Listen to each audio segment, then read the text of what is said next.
We be live. Oh, hello.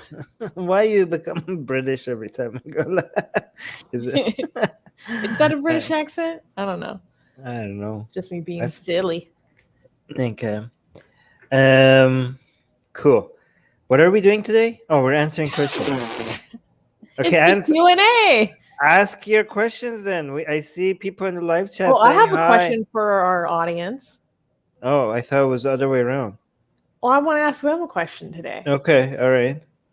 So, in our audience, we have a lot of people who don't really have as much of a choice if they observe Ramadan or not. And I want to know, how people are doing.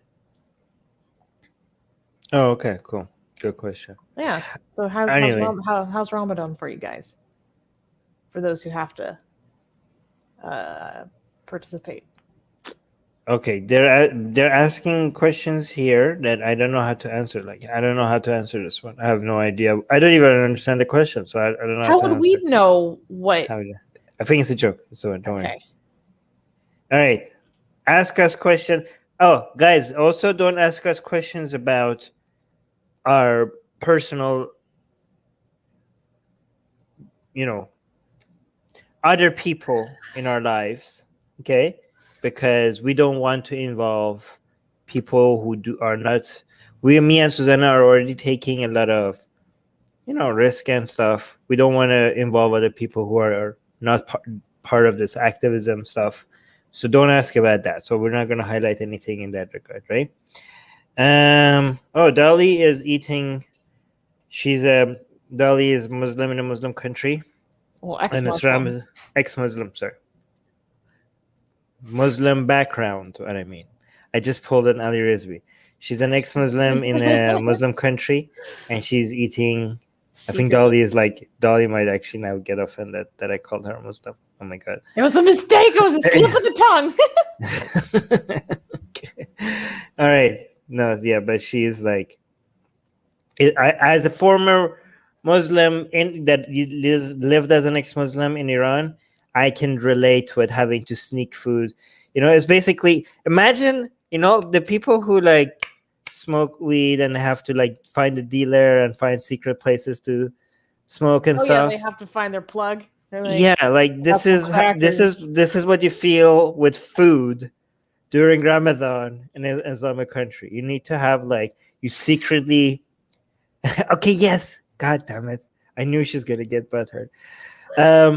You have to when you go to school or university, we had to smuggle in food, and you have to have the problem with food is that you have to find a container that people can be I smell food, you're the teachers and the you have to make sure that you bring food that doesn't smell, and you have to find a secret spot in school that you could go and eat. It's kind of that time of the year. Angie is saying Ramadan has sucked because it makes everyone in the house hangry. For those who don't know, that's hungry and angry. Right. Really grumpy. Obviously, I'm not really fasting, but can't have a significant meal, so I feel tired and unmotivated all day. I can imagine, because I am useless when I'm grumpy because I'm hungry. That sucks.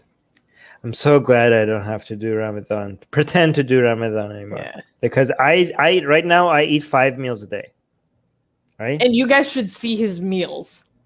You didn't send me a picture of your breakfast this morning either. I wanted you to. I forgot. No, but I eat 5 meals a day. I eat 5 big meals a day. And it's this way, it's really working for me. My exercises are so much more productive. I never feel hungry. I enjoy every meal, and I don't gain weight because of the food choices that I have. So it would be really suck for me right now to do Ramadan, because right now this 5 times a day meal is really working out for me. Yeah, no, and the reason why I wanted a picture of it was because, I've seen some where it's just the entire tabletop is just food, plates. And he's like, oh, yeah, that's breakfast. I'm like, what? All right, next question. Wait. Oh. Okay, I'll read this. What are your personal stories that led you to atheism? The shortest version of mine is that when I was around the age of 12, my parents made me switch schools and I had to go to an all-girls Catholic school. And the fact that they made this decision without considering me, like my feelings, made me question them and made me question God, because I was like, what else did they maybe get wrong? And then when I realized that I was bisexual and other reasons, I was like, decided not to follow God. But I actually don't think that it was until I was in my like mid-20s that I actually thought about things logically. And then it was like, oh yeah, God, there's no evidence anyways. And that is actually when I started to feel better about myself for denying God's law. I've told my story so many times. Yeah. I don't know if I want to tell it again. Just Google the poison pill of Islam with the Thinking the Atheist. Yes. Part 1 and 2. That's a good summary of yes, and very well produced. Yes. Very good question. I don't know. What do you think? We'll read it first. Okay, Mars Octavius is saying, how does Susanna keep her enormous cuteness? Very good question. Defies the laws of nature, physics, and the universe. Like, yes, this is a proof of God. This is the only proof of God here.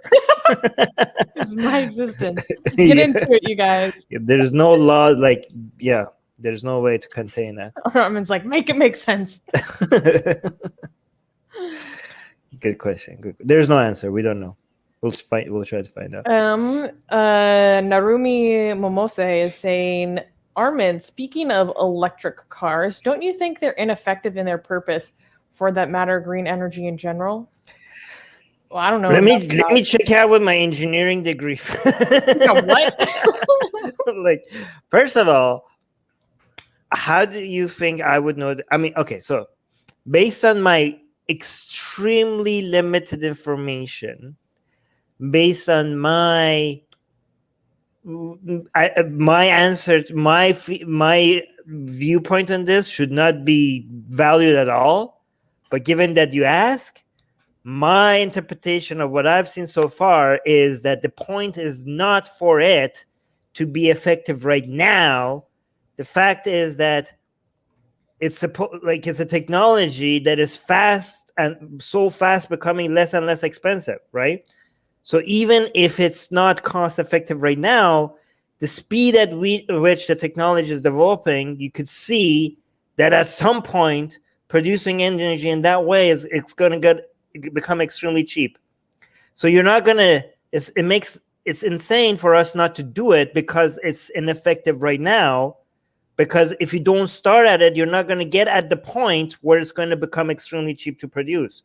In fact, we're going to get to a point, like, given how fast technology develops, we're going to get to a point where it's going to be amazing. Like, future generations are going to look at us, and the fact that energy was this expensive to produce is going to be unimaginable for them. Like, energy is going to be such a cheap and clean way it's going to be so clean and so cheap, and it's all going to be based on technology. Just because things are the way right now, it doesn't mean it's going to stay like that forever, and you have to do it for you to be able to get there. Right? I'm jealous of the people in the future. Yeah. Brad Anderson is asking, why are atheist girls so rebellious and always wear dark makeup? Also, why are they mean? Dude, I don't know what you're talking about. Like,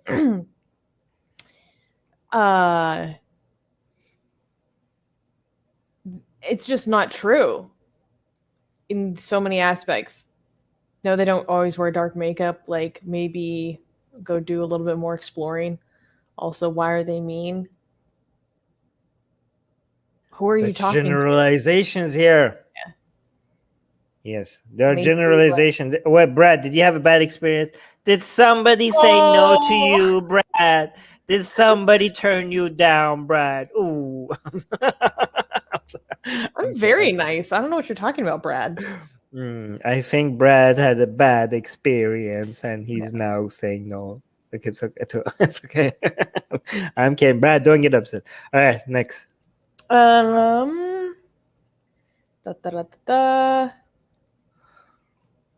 Do you time your 5 meals a day to match the 5 Islamic prayers? You basically do wake up for suhoor. Yeah. You basically do. I might as well like just put like the azan on every time. Yeah, actually, what's the point? What's the point of leaving Islam? I wake up exactly when you're supposed to do your morning prayer. Like people are like, oh my God, I'm so glad I left Islam. I could sleep in. But that's when I wake up. Might as well just go back to Islam. Well, we're here. There you go, guys. Oh, that's hilarious.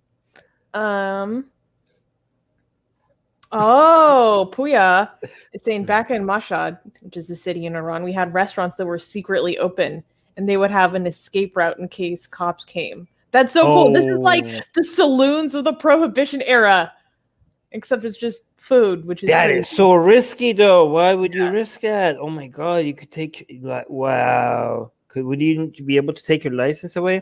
You know, back in Shiraz, where I also used to live in Iran, Ramadan is when restaurants did the renovation, restaurants and swimming pools. That's pretty smart. Yeah, so if you wanted to do renovations, you would just leave it for Ramadan because you're not going to be open anyways.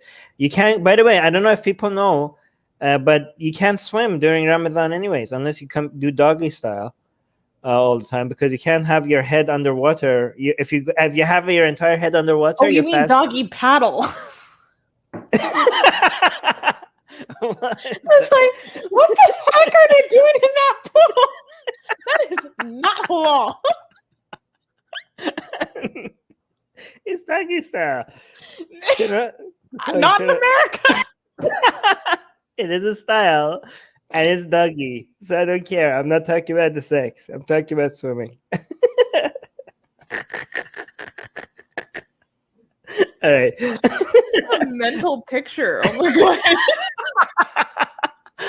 We call it shanasagi, which means doggy swimming, right? So you have to have your head above water the entire time, or else if your head goes underwater, like here, if your head goes underwater to here, your fast is not broken. Not broken. As soon as your entire head, as soon as the last part of your head is underwater, fast broken, right? So that means like, so that means swimming pools have to be closed during Ramadan as well. Can you take a shower? Can you take a shower? Yeah, because your head is not completely underwater when you shower. But here's the thing. This is really bad. It was really bad for my dad because my dad was like always in a habit, like his exercise was swimming, right? And he used to like develop a habit of going to swimming every morning, and that was good for him. But every Ramadan, he would break out of habit, and then when the Ramadan was over, it would take a while for him to go back to swimming again. But his main exercise in the mornings would be like, not there for him anymore. It's just kind of sad. Bring the pools back. Oh my God. Swimming pool. God. Okay.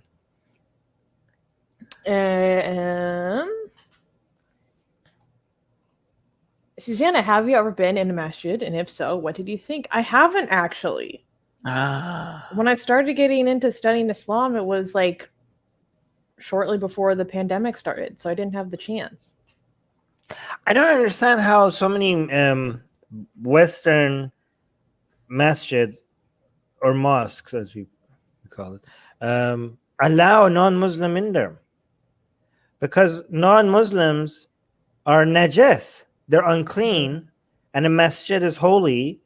So a najas person, which is like dirty, I almost said sexually, spiritually, you're spiritually dirty, so you're touching the mosque, which is making it like it should be washed, like as you stepping on the mosque, there should be people like washing the mosque from cleaning it from your unholiness. Like I don't it was weird for me that like so many mosques, based on my upbringing and my teachings, non-Muslims are najas and they shouldn't be able to touch holy things. But go on. I wouldn't be surprised if it's kind of a post 9/11 shift in attitude.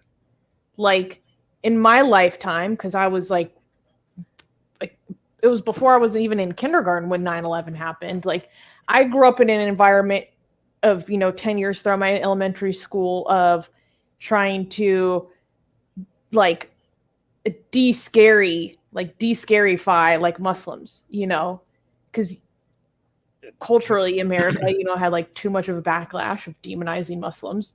And then there was the reverse action, which like we need actually no, I have been inside a masjid when I was in middle school. Say mosque. People don't know Right. what you mean when you say I masjid. have been to a mosque, but we didn't go inside because we were an all-girls school, an all-girls Catholic school. We were going to different houses of faith to do field trips. So, but we were only in the lobby. We never got to see inside anything. We were just had a presentation in the lobby, sitting on the floor. Interesting. So you know what? What I was going to say is I bet that they're open to outsiders, so to speak, as kind of a way to like destigmatize things, to try to be more welcoming. We're not scared. We're welcoming. Like I wouldn't be surprised if it's that kind of an attitude shift. But what's funny is a lot of the mosques in my area are pretty woke. So I want to go in there and see what they would say. Yeah, these new mosques are not like the old mosques. But yeah, I actually remember when I was after 9/11, when I was in Iran, the first time I saw a non-Muslim inside a mosque was when I watched Bush on TV when I was in Iran, coming to a mosque saying that Islam is like George Bush Jr. saying that Islam is like a religion of peace and blah, blah, blah. He came to a mosque and said that. And I was looking at that as a kid, as a teenager. I was looking at it like, how did they let him inside a mosque? Like, I was like, are they gonna wash every place that he steps? Like that was my first exposure to seeing a non-Muslim inside a mosque. Yeah. But anyways. Then so what do you think about my theory that it's as a way to try to open things up more, to destigmatize, to be seen as more welcoming? I don't know the history of it because I'm just talking for everything from the perspective of what I grew up with. So these ideas of non-Muslims being allowed in mosques and stuff was foreign to me based on what I grew up with. So I don't know the history of that from other, Islamic schools of thought. Right. But it also kind of doesn't seem like a very good strategy because, like, how do you get someone to get into the community as a convert if you're not even allowed to enter and participate until you're already like settled in and decided? Like, wait, what? Like in what context are you talking about? Because for like we have parts of history of Islamic history that Muslims were trying to stop people from converting to Islam. A lot of people assume that throughout Islamic history, Muslims were trying to increase the size of Ummah. We had a major part of Islamic history when people were trying to convert to Islam, and the Muslims were like, no, like because they would like reduce the tax collection from non-Muslims and stuff like that, right? It was like some people were like, why is it so easy for people to become Muslims? Like there needs to be higher barriers. Like there were like there's so many examples of so many things. We don't want to do a history class right now. No, anyways, but I just meant like in the recent context, like more contemporary. Okay, but what country? Like what school of thought? Where are we talking about? Right? Okay, geez. Yeah. All right. Oh yes. I'm not gonna answer that. All right. This one, Israel, probably. Of course. I actually don't want to travel. I'm just like, I think like as soon as we travel, some second like. Wait, I can't even talk about it. Wait a minute, we can't even talk about this. We got a strike last time just for mentioning stuff like this. Oh, true. Right? Yes, guys, we can't talk about the P word that Dolly is mentioning, the beer bug Dolly is mentioning, because last time we talked about it, if we weren't like even claiming anything controversial, but YouTube decided that we needed a strike, so we're gonna not talk about that at all. YouTube decided that we need a strike. That's a funny way to put it. We needed it. Okay. You want to read this? Narumi Momose is asking, Armin, how many hours do you spend in a gym, and do you take supplements? I only take creatine as a supplement. Well, protein is. Do you consider protein to be a supplement? I do take protein. Well, I sometimes take protein as a supplement, but not because I need extra protein. It's just because I already take more than protein I need. But protein is so satiating.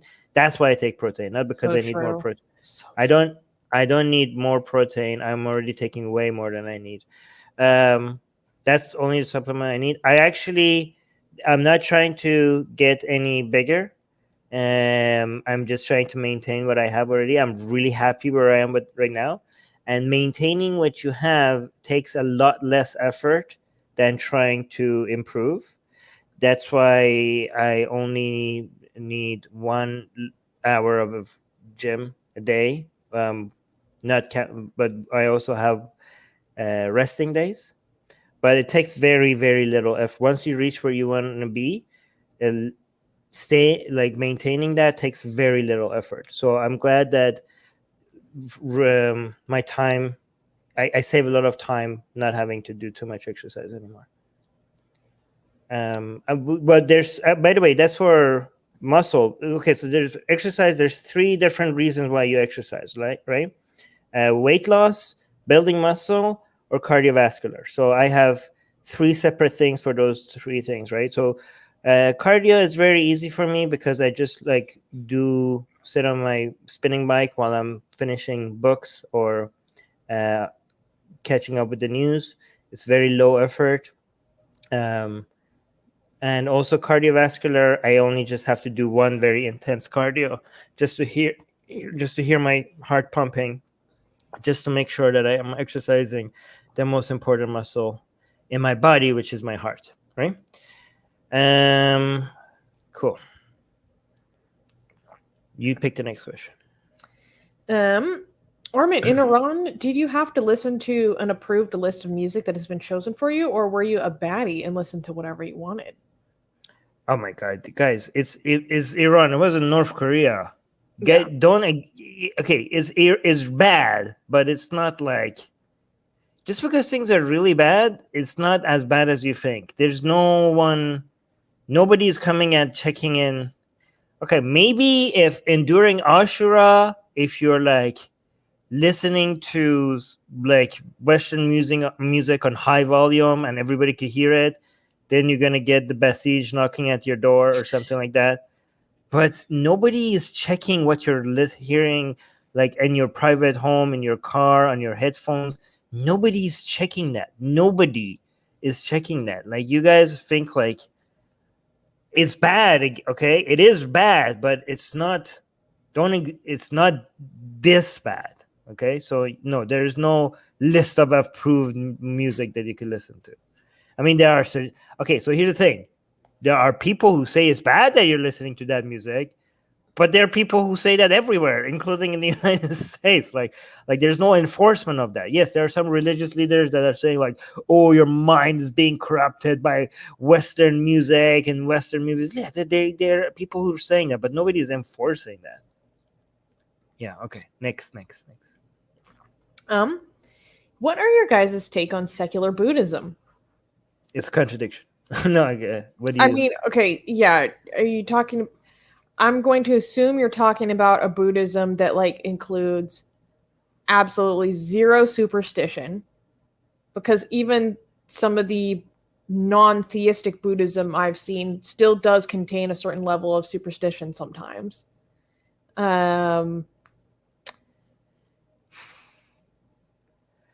Okay. It's just not for me. I think mindfulness is good. It has well-documented benefits to your brain, and various clinical disorders, some of which I have. But in a lot of ways, it's just not for me. Like, I think depending on the way that you practice it, you can really emphasize too much apathy or towards certain things. What does if secular Buddhism means Buddhism without religion, then that's a contradiction. If you want to strip away the nonsensical, superstitious part of Buddhism out of it, then it's not Buddhism anymore, right? Is it true that Buddhism, just like any religion, happen to have some ideas that are useful? Yes, by accident, not on purpose. Like obviously, any set of ideas that have cover so many concepts, it's almost a miracle if they don't touch on anything that is useful at all.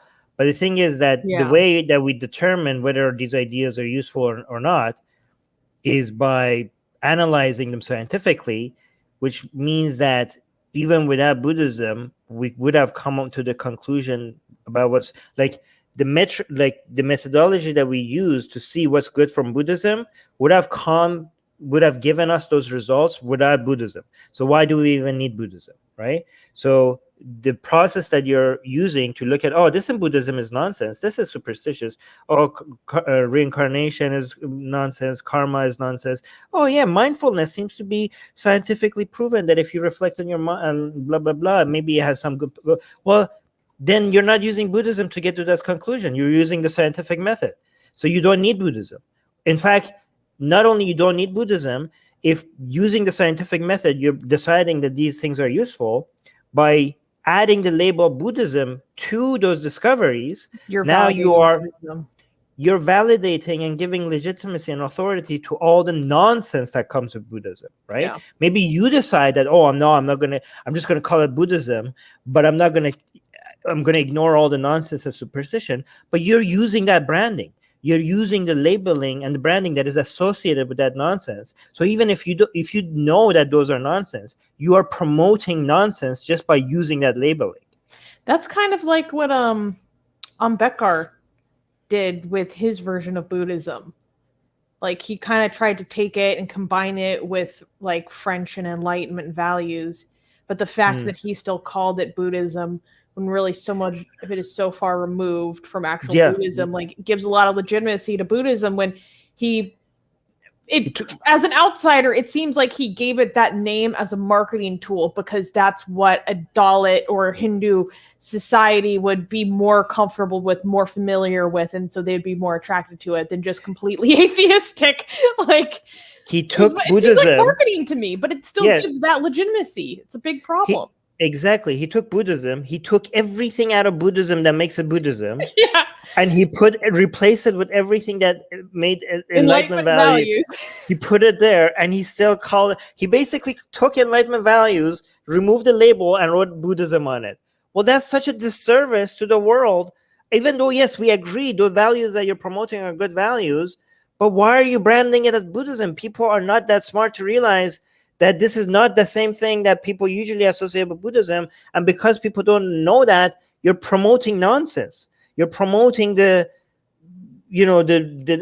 superstition that comes as a package with Buddhism, right? Just tell people why things are useful. Tell people the values that are good and why they're values, why they are good. Give them the reason behind why they work instead of using the branding that they're familiar with.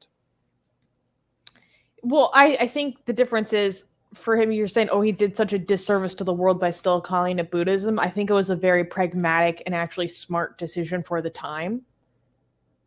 Like, overall, I wouldn't agree with it. But I think it was like pragmatic and marketing, basically.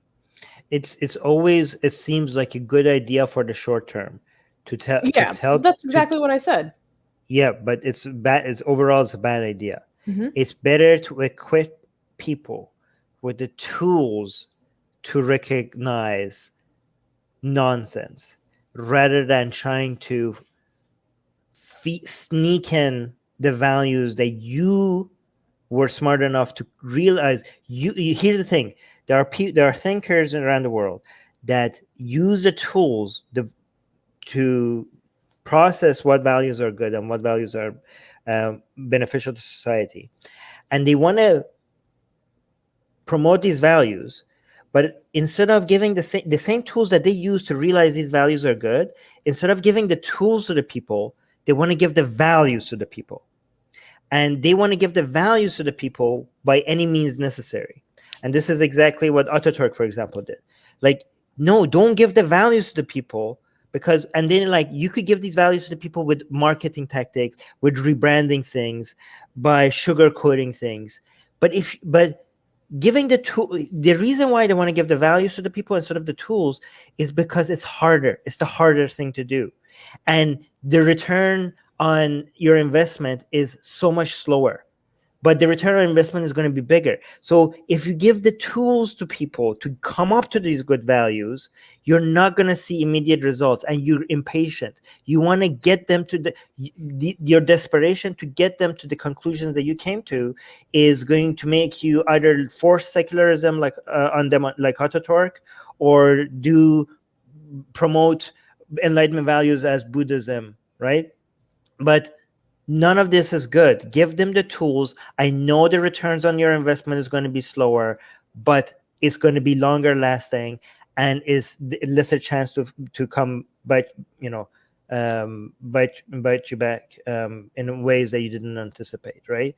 Yeah, that's my one final thought. If you guys want to see some of the science-based, evidence-based parts, the best parts of Buddhism that have been taken out of all of the superstition and various philosophies that may or may not necessarily be good for you. If you want the good, empirically, that tasty stuff, go look up mindfulness-based stress reduction. Oh, okay. Originated by Dr. Kabat-Zinn. And interesting. Yeah. Really good stuff. All right, next question. I saw a good question from Dolly. Where did it go? Have you guys ever been bullied before, and what did you do? I have been bullied. I was bullied in middle school a lot. Yeah. I actually accidentally threw my bully into a puddle of water, and in school, and I wasn't intending to push back, but it just worked out that way, right? Like it was like he slipped or something, and I was so pleased with that it made me go learn martial arts, because I was so happy about That's awesome. The accidental like I wasn't standing up for myself. Oh snap. No, it was the feeling of like, man, this guy tried to bully me, and now he's like, everybody's laughing at him because his pants are wet, and he looks like he peed himself. I'm like, I want more of that. Like, yeah, I actually felt like I did that, but I didn't do anything. But I was like, oh wait, where's my? I should. Oh, yeah, let me actually show you. Oh, your medals? Yeah, you were showing me the other day. Yeah. Look, these were fake gold and fake bronze medals in Taekwondo. Oh, hell yeah. This used to be a lot. This is supposed to be gold, but obviously it's now. It used to be a lot more yellow, and this is my bronze medal. Yeah, I love it.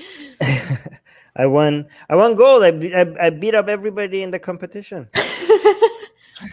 My situation was different, like, because I went to an all-girls Catholic school. Like, girls are mean. They're mean. They will psychologically torment you. Thinking back on it, I didn't really I didn't really do anything. I just sunk further into my budding depressive disorder. What would be better advice if I could do it now? Oh no, I'd probably talk to more people about it and talk to like a figure of authority who would hopefully help me out. But I just internalized it. So, great. Okay, next question. Which character in books or movies, fiction or nonfiction, are you closest to? Which one do you wish to be? Do you mean closest as in like they're close to my heart, or closest as in like they most closely represent me? I think Lucifer. that's I That's who you want to be? Mm. Ooh. In terms of fictional characters, that's really hard for me. I don't really read a lot of fiction. Or I haven't since I was little. So, like, all my role models are, like, real people who are either activists or psychologists. So, I don't know. Can you think of a fictional character that personifies me? Lilith. I'm sensing a theme. Oh my gosh. Ooh, wait. I also like Odin. Odin's pretty Odin. cool. Yeah. I like Persephone, or the story of Hades and Persephone, but I don't think she represents me very well. Certain dynamics, I don't know. I don't know. You rebel constantly, so Lilith, I think, would be a good fit for you. Yeah, just like a troublemaker. Trouble monkey. This is a good question because it gives us an excuse to talk about this current news, which I've been wanting to talk about, but it's not really good for a stream. So Gossam is asking, can Iran be responsible for explosions in Israel? I mean, who else? I mean, would Syria's government? I mean, okay, so I don't know. Actually, this is too early to tell. But come on, it's like yeah, of course it's Iran. I mean, actually no, not of course, because it's too early to tell. It might be something else, but it's just so it's the most Occam's razor right now. Definitely suggests that it's Iran. It's obviously parallel to is the fact that it was close to the nuclear sites in Israel kind of makes everyone talk about what happened in Natanz. Yeah. Or what's been going on with Natanz for like a decade? It seems like by the way, it's just so it's kind of funny that Iran was like, you hit our nuclear site, we are going to do the same. By the same we mean not a nuclear site, because we kind of like don't want a war, and like we know that we can't like really do revenge exactly the same, so we're just gonna hit next to your nuclear site just so that we could tell you like, guys, we can hit your nuclear site if we want, and just so that we could show, but we don't have as big as balls as you do that you went and directly hit our nuclear site. But like obviously we are pathetic and weak. Yeah, like obviously we're pathetic and weak. Them. But we want to act like we're strong. So can we just pretend like hitting next to your nuclear site is almost like as if we actually hit your nuclear site? Can we please pretend we're desperate to look strong? Can we please act like we're strong, please? Yeah, there we go. It's like I'm big and strong. I'm a big country, okay? I'm a bad boy. I'm the Persian Empire. We used to be kings. We was kings. We was kings. Music guy 20 is asking a good question. Armin or Susie, do you ever get Atheist Republic volunteers, and is there ever a need for them? Yes. One thing that I need right now that would help me a lot is someone who's a very good writer, because I need an editor for the news articles that we put on our website. Yeah, like a really good writer. So if that's a strong suit of yours, I think like reach out to me directly on my Instagram, since I don't have Twitter anymore.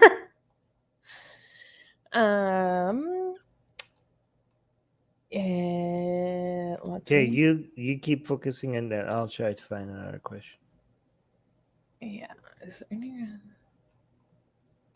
Oh, this is a good question. Silva Kumar is saying, is there any regrets in your life that makes you wish that you had a time machine to fix? Well, with someone who has actually now I'm so much better. I have a history of extreme social anxiety and a bit of a shame complex.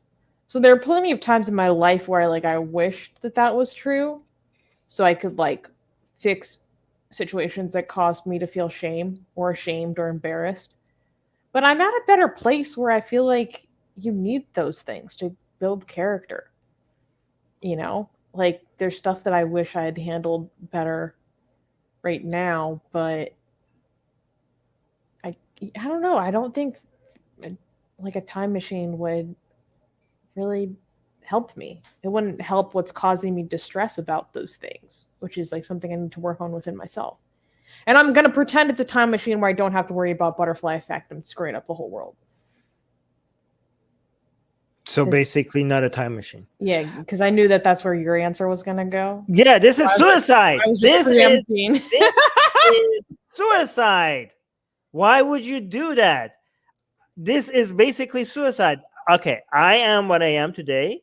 If you change anything in the past, I am my connectome, okay? I am the way my neurons are connected together, and my that's me, okay? If you change anything in the past, what this is right now would not exist today. It would be some other dude today. I am very happy. I don't care what happened in the past. It doesn't matter how bad it was. If you change that, me today would not exist. There would be some other dude talking to you right now, okay? There would be some other guy talking to you right now. And basically going back in time and changing anything is an act of suicide. You're changing your connectome. You're basically going to create another person in a parallel universe. And you, as you know it today, would not exist. I'm very happy where I am right now. I would not want to commit suicide. Thank you very much. Yeah. Okay. I already tried. I didn't like that so much. Dark joke. Ouch. Mustafa Jav is saying, why I'm going to fix this. Why do you think Catholic schools are just atheist factories? So not necessarily. Going to Catholic school, the majority of my education, I can tell you a lot of kids who attend Catholic schools are only nominal Christians, or they're not Christians at all. They're just children whose parents want them to have the best education that's available to them in that area, which is frequently Catholic schools. But in any situation, whether you're nominally a Christian, or maybe you come from a more serious Christian family like I did, I think being in that environment where it's a strict environment with so many rules, it just makes you question things a lot. So I had to wear uniforms the majority of my education. And I would always think, why do these grown adults who are decades older than me, why do they care so much about how long my skirt is? There are better things to worry about in this world. You're an adult. I know you have more stress in your life than something as simple as They're trying to save your soul, Susanna. It's about your afterlife. You don't appreciate what they're trying to do for you. But it's something as simple as that makes you ask questions. It makes you question things. And a lot of what they teach you, I mean, you're surrounded in it. It's like everything in your environment, you internalize a lot of it, but you also, get to hear the things that contradict, or the things that you're like, that doesn't actually seem like a good way to live a happy life. These rules, these biblical regulations, they don't make me happy. They make me feel sad and ashamed. I think when you're in an environment where you're forced to accept something, you end up rejecting it. That's because you don't realize God's plan for you. I mean, true. You're not wrong. All right, next.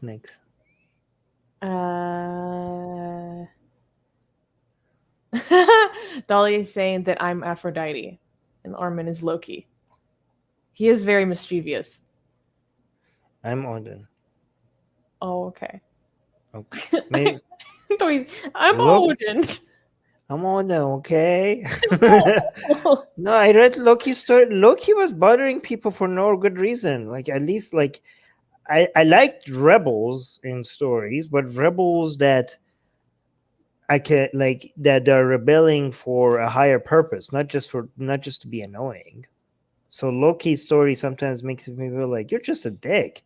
Like, there needs to be a point to there needs to be a greater cause to rebelling against Yeah. authority other than just to like stick it to the I don't know. I don't like Loki. We could change Loki's story. What about We can Monkey change King? Loki. No, Monkey King was annoying to me as well. Like he was such a brat. I just wanted somebody in the story to put him in his place. But here's the thing: we can make Loki a more relatable character in our version of mythology. Because we like to take people who were vilified in mythology and see maybe their story was different. Maybe they were unfairly vilified in mythology because their true story was something more relatable and something more worthy of celebration, right? So we could actually play with Loki's story as well. Oh, and Mustafa's asking, what's your Insta? I'm an English major. Well, the link is in the description, but it's at triple dimple because I have 3 dimples. But yeah, link in the description. Ba, ba, ba, ba, ba.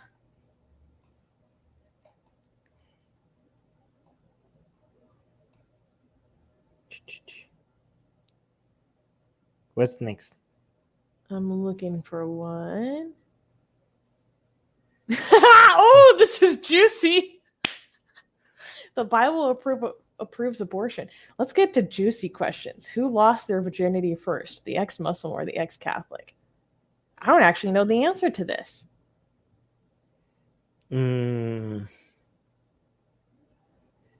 What, we're talking about us? Yeah, do you want to answer? I don't know. There's a story that I don't know if I should answer. It doesn't have to be a story. Just how old are you, if you want to answer?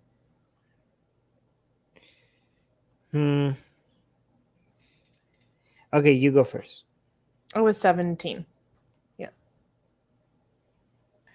Well, no, I don't want to. I think people might be able to calculate where I was at that age, and they might be able to figure out something that I don't want them to figure out.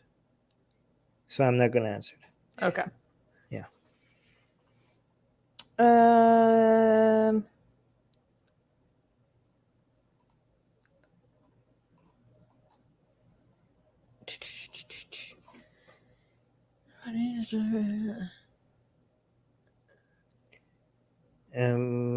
Okay, yeah. I don't like heavy. Okay, so do you like Narumi? How do you pronounce this? Narumi Momose. Momose. Do you like heavy metal? No. I do like people who are fans of heavy metal. Seems on average, I have. Okay, this is generalization, and it might not reflect the community as a whole. Anecdotes are not proof of anything, but so far, people who like metal music seem to be really good people. All right, I myself don't like metal music, but for some reason, for some weird reason, I have had very positive experience with people who like metal music.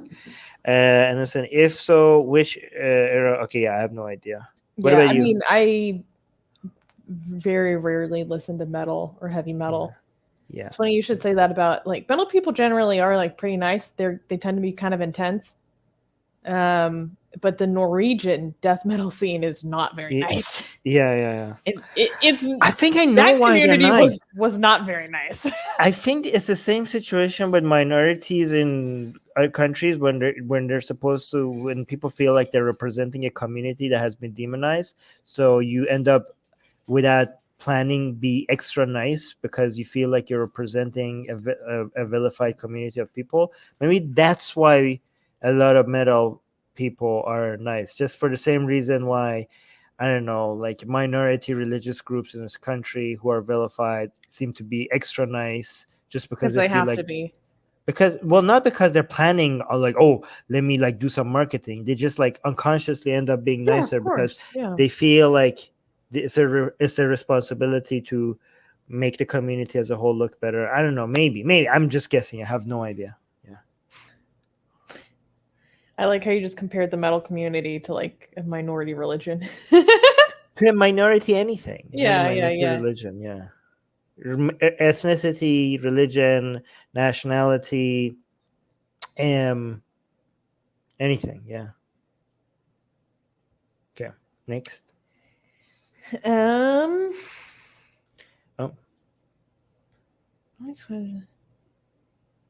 Okay. Gasian American is saying, if you had to cherry pick Chinese schools of thought, what would they be? For me, it's 10% Confucianism, 20%. What was it? It was Mohiism. 10%, 20% Mohiism, 10% logician, and 60% Tao. I think like the logicians have been misrepresented to us with that horse, with that whole horse story. I think like if we look into the logicians, it's got to be better than that. It's got to be better than what we've been told, right? So I think I'm gonna go with the logicians, but I don't know. I have to look into them. I'm obviously going to do the school or style of small talk. I'm kidding. Armin's favorite. That's not a school of thought. Like, I don't understand. Like the most idiotic school of thought in Chinese schools of thought are the people responsible for coming up with the categorization of schools of thought who decided to make a job title into a school of thought. Mm-hmm. Like, oh, these are the people with this philosophy. These are the people with this philosophy. Like, oh, and these are people who go out and take reports from the street, and let's make that a school of thought. Like, what? Like, yeah, that was dumb. I want to do more research into the logician school of thought. Yeah, we need to look because the example of a white horse is not a horse was one of the like dumbest versions or evolutions of like a Platonic ideal I've ever heard. maybe it wasn't they're getting it. But yeah, I think they were just trying. There was an independent, because I don't think they were exposed to Plato. No, it's probably like an independent evolution of. Yeah, I think they were trying to get at ideal. I think basically the Chinese were getting at what Plato got at, and it wasn't just explained very well.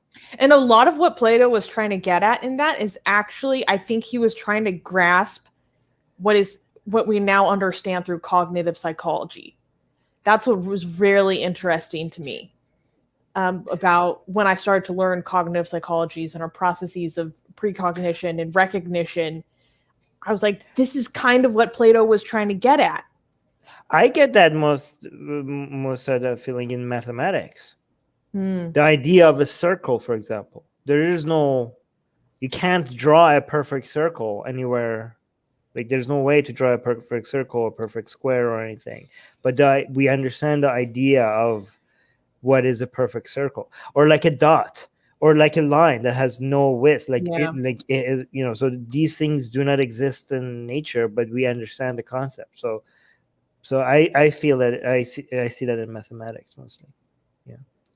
Kenji is saying, can I message y'all in Patreon about helping with editing articles? I don't have an Instagram profile.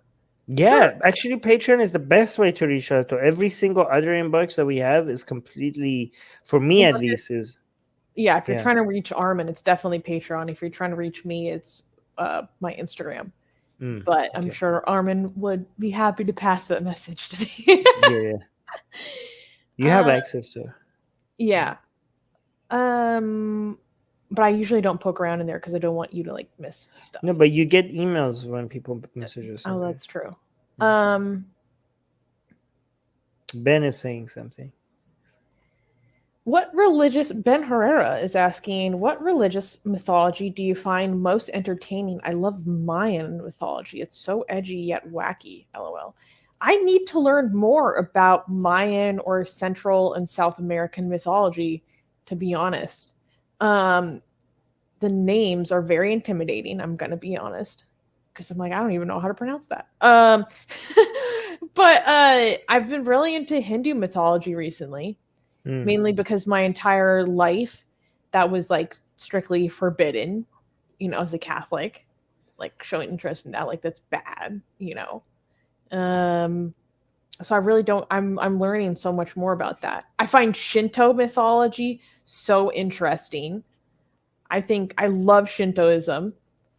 So interesting. Just the symbolism of it all is so interesting. And I mean, just historically, like as a kid, I was always fascinated with Greek mythology, but now I'm expanding my horizons. I want to learn more about like Persian mythology too. Yeah, actually, one thing that frustrates me is the lack of knowledge around the relationship between the Pi religions in accessible format for us lay people. Like a lot of the relationship between Zoroastrianism and Hinduism, through you know through the evolution of language, figuring that out seems like there's so much there that I'm ignorant to. It frustrates the heck out of me that I don't know that. So that is something that I hope one day I could learn more about. Right now I am looking more into learning about the relationship between Jewish mythology and what came before it. It fascinates me. But I find really fascinating about is the how Jewish mythology evolved. There's two reasons. There's actually three reasons why I find that fascinating right now, among everything else. First is because I find it frustrating because I'm so curious about early Islamic history, and the lack of scholarly analysis on that compared to biblical history makes us constantly have to wait for people to come up with new scholarly work on this. And I just can't it makes me feel like, when one season finishes and then you have to wait like 2 years for the next season to come, and I wish I just discovered this show once the whole 5 seasons was out. Like that's what I feel like when it comes to Islamic early history. But that's why when I look at Judaism, it seems like it's already all the 5 seasons are out. Right, you know what I mean? Now you can just binge it. Yeah, and basically I could just right now I'm like in the process of binge watching early Jewish history, because the work has already been done. Not only the scholarly work has already been done, the more consumable versions of that scholarly work has now been out there in so much easier way for us to learn, which is fascinating. So going into that world, it just seems like I'm binge watching something that has already been there. So that's one reason I like it the most. Another reason why I like it more is because you can see the evolution of it and the effects of Egyptian mythology, early Mesopotamian religions, effects on Judaism, and the effect of Zoroastrianism on Judaism. So you see three major sources, and Canaanites, right? So Canaanites, the Assyrians, the Zoroastrians, and the Egyptians, and all of these impacts on Judaism. So that's the second reason why I like them. And the third reason why I like them is because everything we know about our world today eventually has somehow come into contact to these ideas, right? So the world as we know it today, at least a lot of the world as we know it today, is under Islam and Christianity, which all have ties to Judaism. So these ideas that were used to be early Jewish mythology, you could see it coming out in so many different ways, and so many. Let me just tell you something so very cool. Yesterday was I was studying this stuff. I was learning about Jesus's exorcism, right? And the practice of exorcism in some point of Jewish history required. Early Jewish history didn't have exorcism, but at some point, the concept of trying to scare demons away required the demons identifying themselves, their name, right? This is pre-Christian exorcism, right? And you see that Jesus was more famous early as a healer and an exorcist more than the Son of God. Like the idea of Jesus becoming the Son of God or God himself was a later invention. If the cult of Christianity didn't evolve, Jesus would probably been known as a Jewish healer and exorcist rather than a prophet or a god. That's what he would have been famous for, right? That's pretty badass. Yeah. So, but Jesus as an exorcist, we can see that when he was, one of his most famous exorcisms was the story that people are familiar with, when he took the demons and put them in the pigs, and the pigs jumped into the sea and they died, right? And Jesus did the same. This is very interesting. I'm sorry, I have to mention this here, okay? This is pretty cool. He asked the demons for their name, right? And what did the demons reply? Do you know what their name was? No. Legion. Okay. What is Legion? Legion is the name of Roman. Yeah. A certain number of Roman soldiers, right? Like it's like an army thing. Like it's an army unit used by Romans, right? So the demons identifying themselves as Legion was a metaphor. It's an anti-colonial message. Oh, snap. Because the Jews at that time were living under Roman colonialism. And this is a message about pushing the Romans into the Mediterranean Sea. This is an anti-colonial message. Like, I don't know how many people know that. God. This is so cool. Isn't this amazing? Yeah. Anyways, I think that's fantastic. I think that just blew my mind. Anyways, next question. I think this should maybe be our closing question. Adam Rickster is asking, when is the job interview with Mossad? Yeah, I don't know. I haven't been contacted yet. I'm very disappointed. I cry every night. You should see my pillow. It's like it's completely moist with my tears every night. But the tears form in the shape of a Star of David.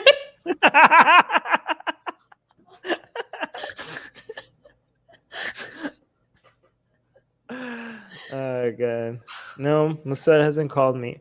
I guess I'm not worthy. Or maybe Mossad is not worthy for my abilities. Maybe I don't want Mossad to call me, Maybe I'm just too good for them. You know what? If Mossad calls me, I'm not even gonna answer. I will answer. Please call me, Mossad. Please call me. I will answer. I was just kidding. I'm just plain hard to get. Don't reject me. All right. That was it? I think that was good. Yeah. All right. Cool.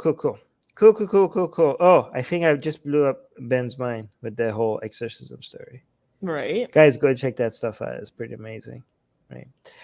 Guys, I'm telling you, religion is so interesting when you don't believe in it. Right? Religion is so much fun when you don't believe in it. When you do believe in it, it gets pretty scary. Oh, when you do believe in it, it's a source of stress, and it's so annoying when you do believe in it.